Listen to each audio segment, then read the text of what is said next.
Who am I? The baddest psych. I'm I'm done. This is my awkward just holding it like this, like if I'm like a news reporter. Today we have weather, so I am Mari the poet, a poet and author of 3 poetry books, Pain in Paradise, Surviving Pessimism, and The Full Moon Was Once a Crescent, available in all bookstores. Go get that. I have poems available on all music platforms, Spotify, Apple Music, all that fun stuff. And yeah, I'm just a woman of many talents. What inspired me to write it? I was depressed, and I was tired of being depressed. And usually, my therapist told me if I'm depressed or if I'm going through something to write about it. So that's what I did. I just created something beautiful out of it, and basically, yeah, and just for people to relate to what I was dealing with. So yes, very soon. The visualizer is on YouTube right now. Mari the Poet. Subscribe. What keeps me from quitting? I'm gonna put it as a metaphor. Like, imagine running a race and you almost to the finish line and you turn around because you're like over running and you're like, I'm tired of this. I'm just gonna turn around and go. You're putting that same effort to quit when you could just keep going to finish. So that's why it's like, what's the point? Like, yeah, I'm like, I don't want to do this anymore, but it's like, I already started, I already did this, I already put the work in. Just hurry up and get to where you need to go, and then you'll be good. I want to go on Ellen. What motivates me? That's a good question. I guess being broke. People actually liking my work. People actually reaching out and be like, yo, that I could relate to that because that's fulfilling. Me just having goals, to be honest, ambition. Not a lot of people have that. Sometimes I procrastinate a lot, but we're human and it happens. So advice for the depressed. Advice for the depressed, I would say depression is inevitable. It's not gonna go away. It's gonna come back in like the most slickest times, but I would just say to hold your ground and like be optimistic.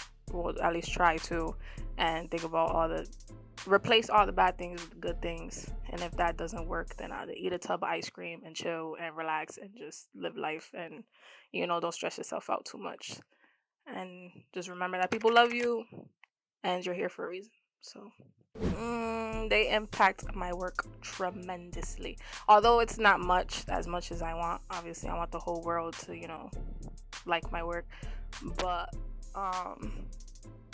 they give me ideas. Some people hit me up and ask me like what to write about. Some people hit me up and just show me their work, and like it's just a mutual bond and understanding of what we like, which is poetry.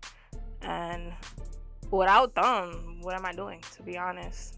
I just need more of them, to be honest. I need y'all to like expand so I could become more successful with it. What am I looking for in 2022? Like I said, expanding my supporters. To be honest, that's really it. Not to brag, but I got the talent. I got what it takes. Yeah, I just need more people because not a lot of people, really enjoy poetry. That's why, I make videos and stuff like that, because not a lot of people read, not a lot of people are into books. So I'm just working on building a better fan base, I should say. Yes. Falling for You, stream on all platforms. By Conscience and Mari the Poet. But for myself, yes, I want to like do like songs where it's like poetry and rap, because I don't want to be like seen as a rapper. There's nothing wrong with being a rapper. It's just I feel like I want to keep that poet title. I don't want to start rapping and be like, oh, Mari's the rapper. No, it's Mari poet.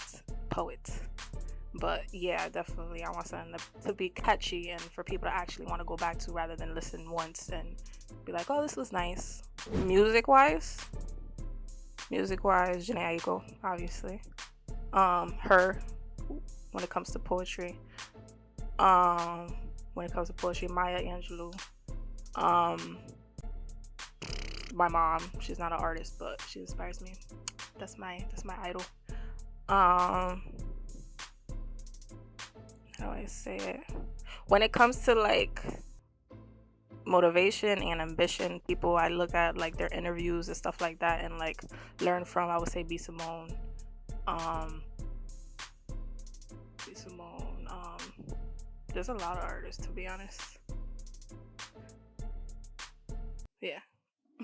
Where I've gotten, even though it's not like where I want to be yet.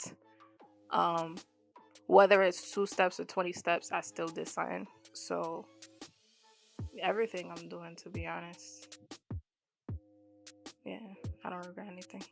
What I really want to get, to be honest, I don't want to be seen as somebody who just is like a one-hit wonder, somebody who just does things to do things and just to make a name for themselves.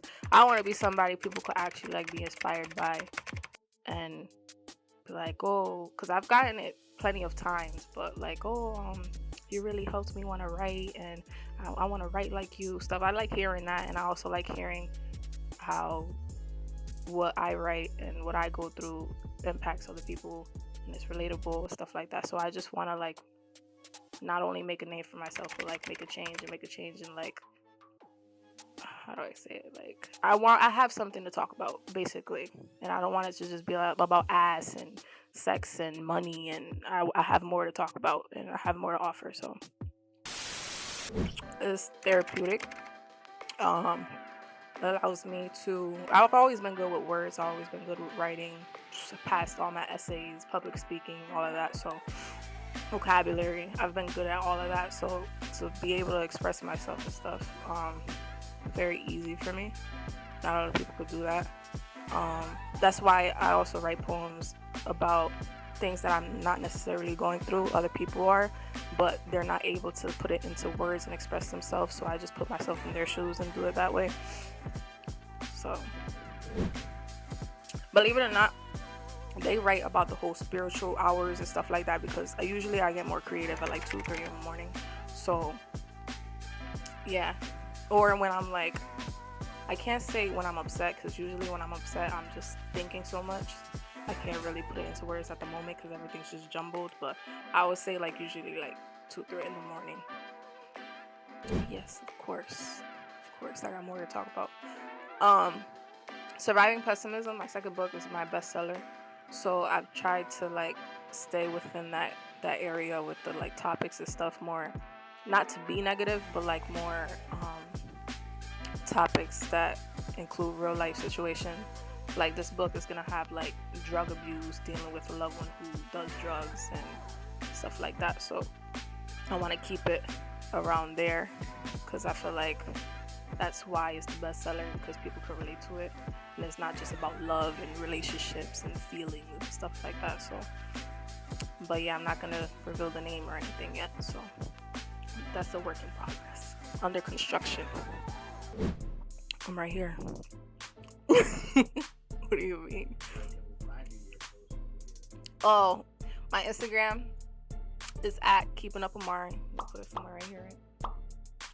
At Keeping Up Amari. Facebook, Mariana Jordanmano. Same with all the bookstores. Twitter, at Mari Poet. Yeah, just Google me. Can we do it again?